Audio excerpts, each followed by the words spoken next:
নমস্কার বন্ধুরা, আমি একটি কবিতা বলবো।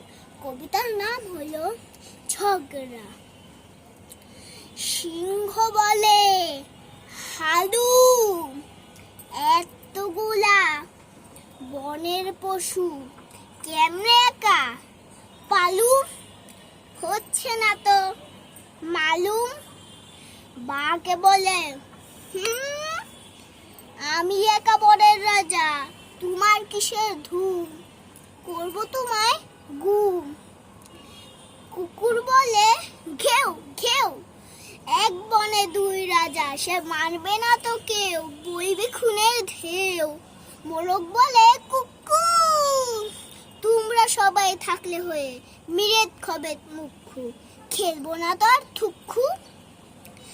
বিড়াল বলে, মিয়াও মিয়াও দুহাই লাগি কাইজা ফেসাদ, একটু খেবা দাও নইলে আরি নাও। ইঁদুর বলে, চিচি মুখের ভিতর দাও ঢুকিয়ে, লাল করো আর বিচি, আই এম সরি সিসি। কাকড়েকে কয়, কা কা সকাল দুপুর ঝগড়া শুনে, খায় না বনে জাকা, যাচ্ছি চলে ঢাকা। নমস্কার।